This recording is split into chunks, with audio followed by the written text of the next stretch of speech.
Hey, Bills Mafia. We know there's only one topic every day. All Bills, all the time. And now Matt Bovee and Sal Capaccio are going really deep, talking Bills all year long, because it's always game day in Buffalo.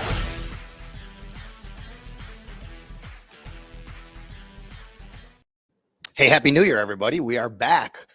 A week plus since the Christmas show. Now it's a New Year's show, and it's actually New Year's Day here at One Bills Drive. Yes, we are here in our favorite hallway outside of the Bills media room recording this episode of the podcast.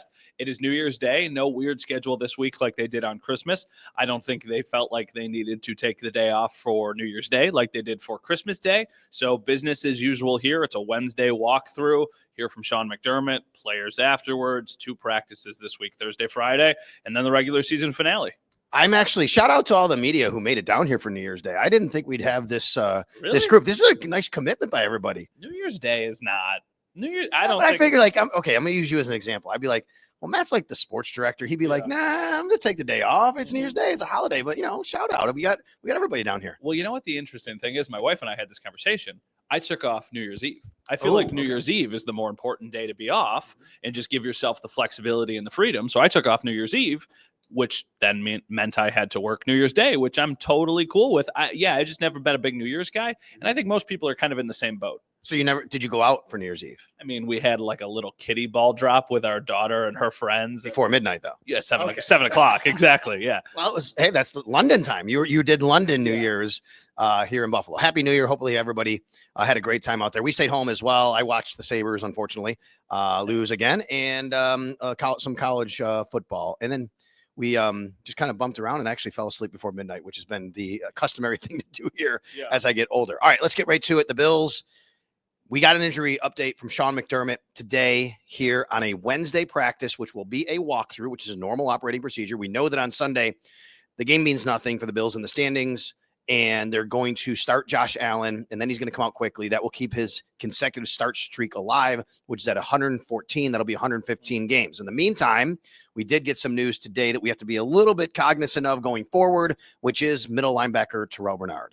All right, so middle linebacker Terrell Bernard has a leg injury. This leg injury, Sean McDermott characterized as somewhere between week to week and day to day. Actually, he said it the other way. He said somewhere between day to day and week to week. And then he added, but more like day to day. And I took that as there's not a chance that he's going to play because why risk it? And that they are just fully focusing on getting him ready to go for next week. It sounded like if they needed to win this game, Terrell Bernard would probably be available. So not great news, right? But it also didn't seem to me like this is going to be somebody they're going into the playoffs without. They're just going to have to figure out a plan for this week. All right. So yeah, let me just kind of temper everybody here for a second. You're getting a little bit, oh my God, I can't believe it. Terrell Bernard, middle linebacker. Last year he got hurt. I will say he finished the game. Yep. Okay. Sean McDermott said on Monday there were no new injuries to report, which can happen. Then something flares up, which might have been the case. They show up on Wednesday like, hey, he's dealing with this. Let's just back off him. I agree with what Matt said. We know he's not going to play. McDermott confirmed that. It sounded to me more like, hey, we're just going to take every precaution, get him ready. Folks, I'm here to tell you my prediction.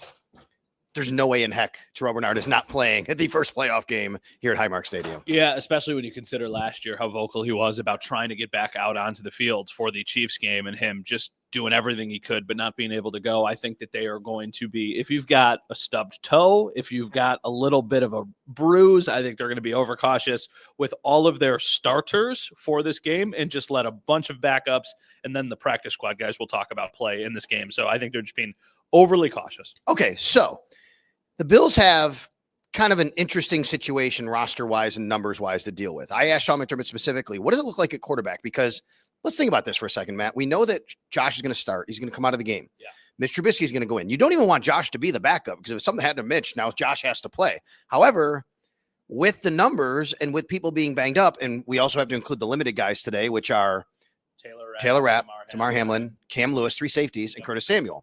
So you're going to have to massage the numbers with the practice squad. You only get 2 practice squad elevations. Sean said, we probably can't do that with Mike White. They're still looking at it.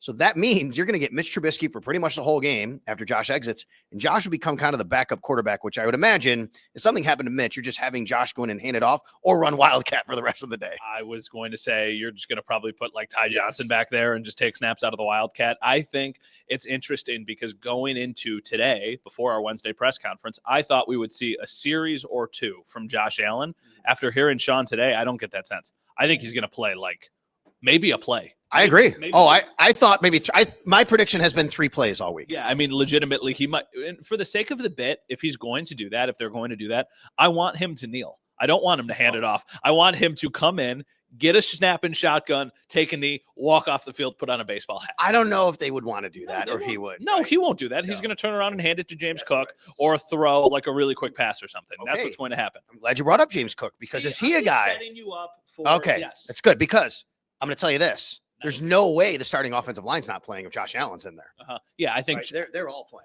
I think the goal with the first drive is to get James Cook 20 yards so he surpasses 1,000 yards. And obviously, if they end up in the red zone or something, I think their goal would be to get James Cook a rushing touchdown because then he would tie the record previously set by O.J. Simpson.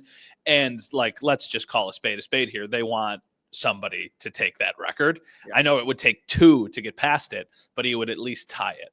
Okay, so there are some people, a lot of people, Bills fans right now listening or watching this wherever you pod or Sal Sports YouTube channel saying, no. Why would you even put James Cook on the field at this point? Mm-hmm. There's no reason. Heck with the 1,000 yards, Matt. That's what a lot of people are probably thinking right now. Yeah, I totally get that. And I feel that way about Josh. But I don't know if I feel that way about James Cook. I know weird things could happen, and I don't want to pin myself in a corner here, but I would imagine he wants to get the 1,000 yards, and I'm sure he would probably want to get the record. Now, if you noticed me 3 minutes ago looking at my phone, I was looking because Nick Sirianni just said that they're going to rest some guys, and it does not sound like Saquon is going to have a chance at the record, which is the right decision, right, for a team that's going into the playoffs. So you could make the argument the exact same way for the Bills. Why would James Cook play? You've got all these other running backs that are super good. Just use them. I agree. But I do think 19 yards is an attainable thing for a running back. I mean, that's probably 4 or 5 plays for him against this defense. Maybe you can do it in 1. You know what I mean? Especially against a Patriots defense that might actually be playing some backups as well. I mean. We're going to get into them in 1 second. I do want to take a look at the roster. I'm bringing this up. Matt and I are looking at it. You can find the tweet at Sal Sports. I tweeted out the fact the Bills only get 2 practice squad elevations. And let's remember, tight end Zach Davidson and wide receivers Tyrell Shavers and Jalen Virgil are out of elevations. Yes, Jalen Virgil is out because even though he was signed to the practice squad and released, it does not matter. They do not reset. So what are the Bills looking at here? I'm looking at the offensive line and saying, wait a minute, if you want to bring all starters out, you only have 4 reserves. You're going to need somebody like Will Clapp to come in on the offensive line. You have no linebackers to elevate anyway. We're going to see a lot of Joe Andreessen, Eddie Ulofoshio, Nicholas Morrow, I think, in this game. But you might have to elevate a safety like Lewis Seen or Kareem Jackson, considering where your safety group is. Or what do you want to do with your defensive end or edge group, Matt? Because you don't want to necessarily play Von Miller or Greg Rousseau. I mean, you got some decisions to make. Yeah, you got decisions to make. What I think they would do right now is I think their practice squad elevations would be Will Clapp and KJ Hamler. That is my guess. Now, the reason I say KJ Hamler is because we don't know the availability of Curtis Samuel, and I could see them just basically running the entire game, but probably wanting somebody not named Keon Coleman or Matt Collins available. I'm like, safe bet. We probably don't see Khalil Shakir. We probably don't see Amari Cooper, but Matt Collins has been used in a lot of situations. So I don't know how much you want him out there. So that's why I'm going with Hamler, because obviously he's got the elevations left. That's somebody who makes sense. And Will Clapp, you need to bring up an offense. That's to me like the non-starter. There's going to be an offensive lineman activated from the practice squad for this game. I just don't know who it will be. My guess is it's Will Clapp, just so you have a situation where you don't have to have one of your starters out there in the lineup. And even then, you're going to have to be creative, right? Even then, Will Clapp or somebody might have to play a little bit out of position and just have 5 guys in a row there. We also know Micah Hyde will not play in this game. Yes. Sean said that on Monday. So no Micah Hyde. Doesn't seem like we will ever now see Micah Hyde, which, is just kind of the way that it's been trending probably the last couple of weeks. So to me, I'm looking at the safety position, and I know that Damar Hamlin and Taylor Rapp are both questionable for this game. I think we see in this game Cam Lewis and Cole Bishop. And then I think if something happens, then you probably...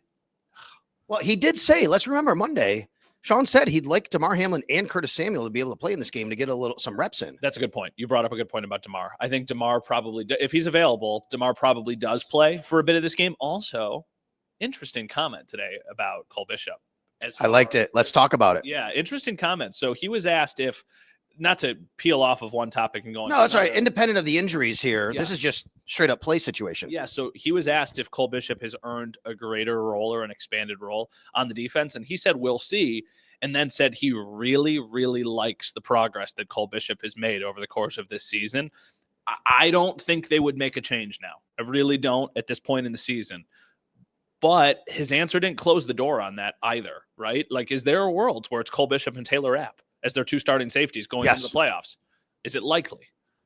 No. I just think about 8 years Sean McDermott has been here. Mm-hmm. The one word that comes to mind, trust. Yeah. I mean, he's a rookie still. And I think what DeMar Hamlin has done this year to play on the back end with Taylor Rapp and to keep everything in front, the Bills are still like leading the league, I believe still. I know they were a couple weeks ago, in fewest number of 20-plus yard pass plays allowed. Yeah. I mean, he does a good job back there, trusting he just keeps everything in front of him. Cole Bishop is a little more risk reward because he's more the guy you're going to put up a little bit more in the box. He's going to play against the run a little bit. He does a good job. I wouldn't be opposed to it. I just am leaning towards, I don't think they're doing that right now. I agree, but I don't know what else they would do with him. And that's the interesting thing of a we'll see instead of a no, not at this point, because we'll see. Like, what are you going to do? Right? It's not like you're taking Taryn off the field. I mean, we've even had conversations about if they're going against the Ravens that they might play a little bit more like base 4-3. Well, can I tell you what I think we'll see means? He literally is meaning he's going to choose one or the other to start and play. Yeah, well, I mean, I think it is. And maybe, do you think that this week has any sort of bearing on that? Because it shouldn't, right? If it's not Drake May and you don't have other starters out there, I feel like that's not fair to either of them. Probably not. You're probably right. And DeMar is recovering from the injury. But look, it's good to have options. It's good to have Cole Bishop, who, by the way, he also said he's been impressed over the last 4 weeks of what he's done. So I'm interested in seeing how all of that plays out as the team goes forward. All right. So on Saturday, the New England Patriots are in a position where if they lose, they could secure the #1 overall pick. Gerard Mayo says they might even rest Drake May.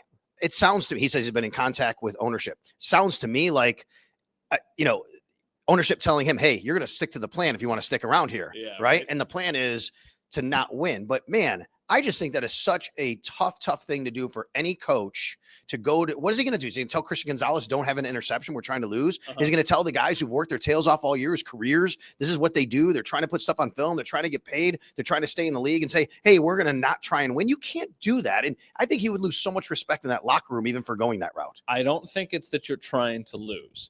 It's that you're not doing everything you can to try and win.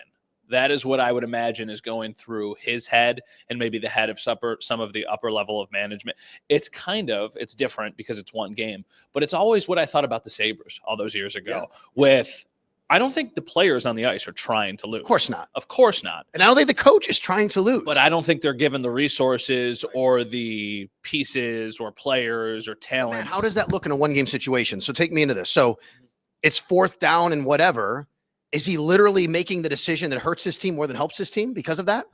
No, but I think it might be coming from above him of just not starting Drake May. Maybe they're like, we want to make sure that Drake May is healthy going into this offseason. So just that decision alone probably is setting them up for failure in this one individual game. And if that's the message that he sends to his team, listen, guys, Drake's our best option, but he's our best option for the future. We need him healthy for an entire offseason. We're going to let him sit down this game.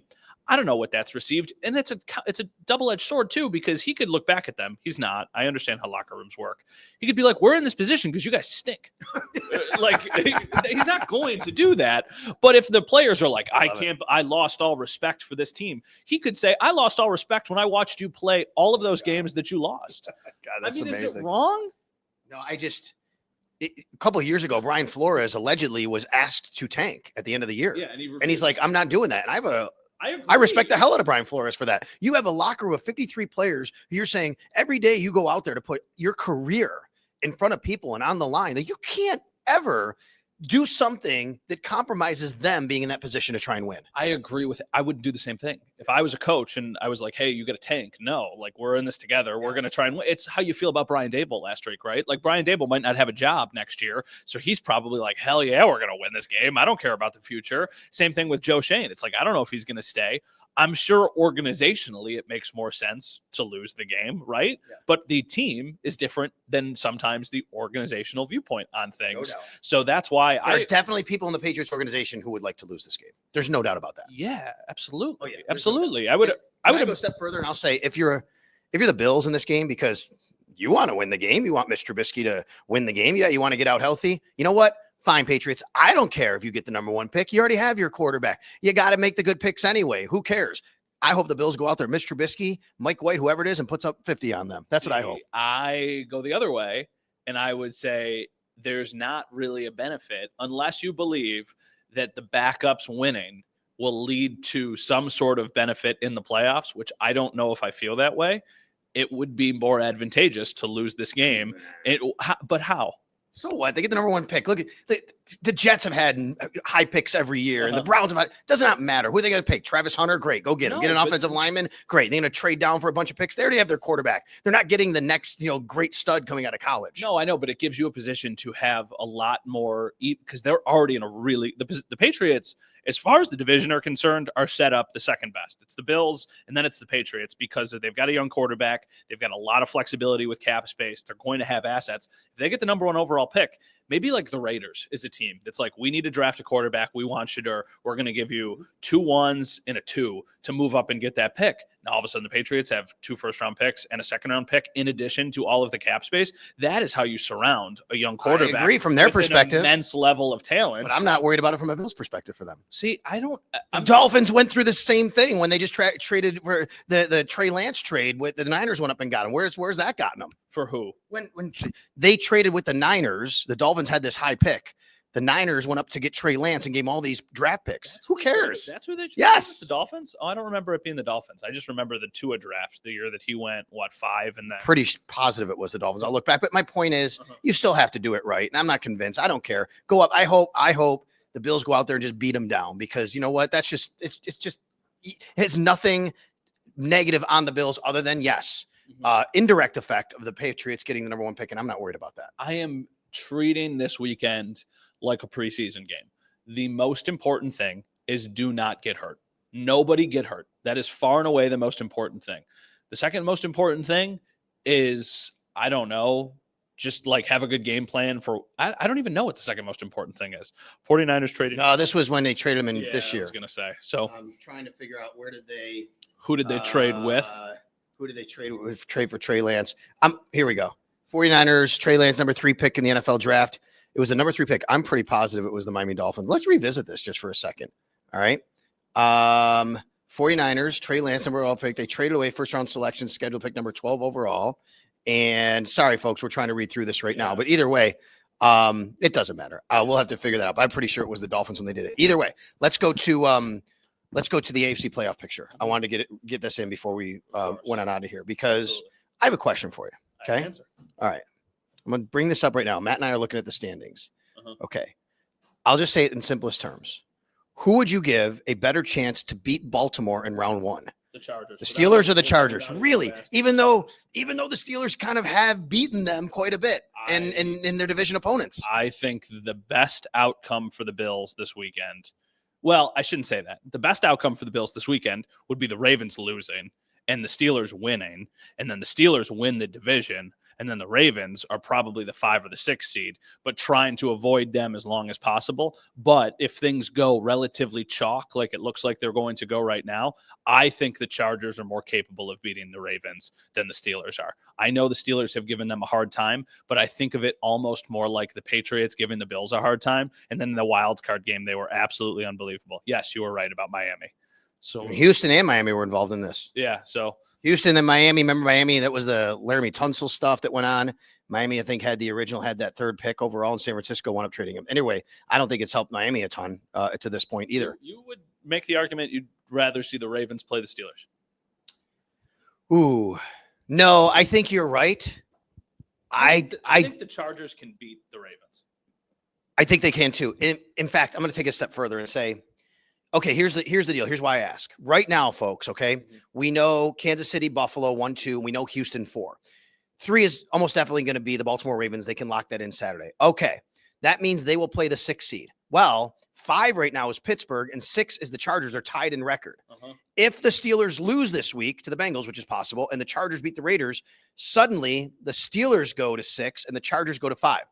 I think Pittsburgh would have a shot at Baltimore. I agree. Probably the Chargers, Harbaugh would have a better shot. But the reason I would still prefer the Chargers to be there, You think they beat Kansas City? I think they have a better shot of beating Kansas City than Pittsburgh would if Pittsburgh would have won that game. Yeah, that's fine. Right? I mean, it's kind of like picking your poison of where you think. It's more about, for the Bills, I think the favorable thing than, the help that happens along the way. Because I agree with your point. If the Chargers are the 5 seed and everything goes chalk, then all of a sudden the Chiefs are playing the Chargers. That's a team that they've had really 2 tough games against this year. But then that sets you up with playing against the Ravens. Now, if you think the Bills can beat the Ravens, then you want a tougher opponent for the Chiefs in the second round than a cakewalk into the AFC Championship. Or you could give yourself, theoretically, an easier path to the AFC Championship, but the Chiefs also get a cakewalk. So it just kind of depends on what you prefer. For me, there's 2 things that I'm thinking about this weekend. I'm thinking about, you don't want to see the Bengals. Now, I still think the Bills will beat the Bengals if they have to play them, but you don't want to see them. You don't want to tempt fate with Joe Burrow because they could come in here and score 40 points. The other thing is, you want to see, right, like the Ravens lose and the Steelers win. That would be fantastic. That'd be amazing. Because let's remember Saturday. We'll all know Saturday. The schedule is Saturday that the Ravens play the Browns in Baltimore. The Ravens should take care of business, and they clinch number 3. But you're right. If weird things were to happen, and we have seen weird things in Week 18, no doubt, around the league over the years. Remember the year that Fitz went to New England and denied them the number 1 seed? He was a Miami Dolphins quarterback, and he denied them the number 1 seed by going to, and that's how Kansas City got it that year, but New England still beat Kansas City in the playoffs a few weeks later. Weird things have happened in week number 18. Bengals Steelers at night. If you're the Steelers, let me ask you this now. Okay. All right. So I know we're going to be wrapping up here. We got to get out to practice. Carson Wentz will start for the Chiefs on Saturday. Okay. Or Sunday. Not that that's a shock, but just an important update. Okay. If you are the Pittsburgh Steelers, all right, would you rather be the 5 seed or the 6 seed? Now, I'm not suggesting Mike Tomlin will want to lose, okay? But he was asked, if the Ravens lock it up and you can't win the division, do you play the game any differently because you could start resting guys? Yes. And his answer was, it's not really how I do things. Well, he didn't close the door, but he pretty much said that's not what we're going to do. He also knows if they do that, they give a kind of a little red carpet to Cincinnati probably making to the playoffs, or at least a chance to make the playoffs. But if you're the Steelers, don't you want to win this game? Yes, because you want to play the Houston Texans. Yes. You want to play the Houston Texans a heck of a lot more than you want to play the Baltimore Ravens. Yes. So that's why, to me, when the schedule came out, there were a lot of people who were like, oh, if Pittsburgh, this game is meaningless, they're not going to play. And I'm like, no, there's 2 reasons why they're not going to play. 1, they would much rather play Houston. And 2, they don't want Cincinnati. They don't want another AFC North team to go into the playoffs. There's no way they're going to do that. So that's, to me, why that game is not, regardless of what happens in the first game, that game I don't think is going to be meaningless. I think that game is going to be very meaningful in a game that a lot of Bills fans are watching very closely. All right, finally, are you convinced Denver will win and become the 7th seed and come here to Buffalo in 2 weeks? No, I'm not, which is concerning. I'm not convinced. I know they're a huge favorite. You know the line? Did you look it up? I did not. What do you think it is? This is a fun game. I would say the Broncos are favored by 6. More. 7.5. More. 10. Yeah. Wow, that is huge. Wow. It was floating between 9.5 and 10. So, I mean, they are a massive, massive favorite. They should win. But like you said, weird things sometimes happen in week 8. I remember sitting last year in my hotel in Miami, waiting to leave for the stadium, but not being able to leave because I needed to see the end result of the Titans-Jags. And the Jags were a big favorite in that game against the Titans. And if they won, they punched their ticket to the playoffs. And they lost. And that clinched the Bills a trip to the playoffs, but not the division before we went to the game. And I would have never seen that outcome coming, ever. So I feel like, never say never. Like that could happen in one of these games. I agree 100%. Week 18, crazier things have happened. How about the crazy thing last week, week 17, with the Colts losing to the Giants the way they did? Let me ask you one thing. Rank them in order of most favorable to least favorable. Would you go Broncos, Dolphins, Bengals, or would you go Dolphins, Broncos, Bengals? Most favorable, Broncos. I agree. For sure. Second most, I say Dolphins only because I think this hip injury is something with Tua. Yeah, for sure. And even though I have been very much like Mhm. I'm not like you are with the Dolphins necessarily, but I do think it's a tough matchup. It's a division matchup, and they've come up here and they've played well in the cold, right? So I don't want that. And then I would say, I would say Bengals are probably second just because of their firepower. If you give me, I'm sorry. Let me say this: Dolphins are probably second, but if you give me a really, if I know for sure that if Tua's healthy, I don't want to see them. Yeah, I agree. I mean, it took a 61-yard kick from Tyler Bass to beat him in Buffalo like a month and a half ago. I know they're bad in the cold. I know they're not good against good teams. But once again, I think avoiding offensive firepower, and I like some of the things that the Broncos have done this year, but it is important to know that going into the fourth quarter against the terrible Bengals defense, they had 10 points.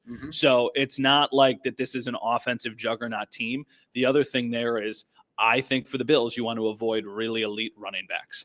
I like some of the players on Denver, but I like them a lot less than I like Achane. And then obviously the Bengals just kind of are loaded with talent offensively. Well, maybe it will be a Bills Broncos preview the next time we talk to you next week. But as this week goes on, enjoy the games on Saturday. And you might hear from us again later this week, or at least definitely after Sunday night's game. All right, we're going to get out to practice here in a little while. You got anything else? No, thank you. Happy New Year, everyone.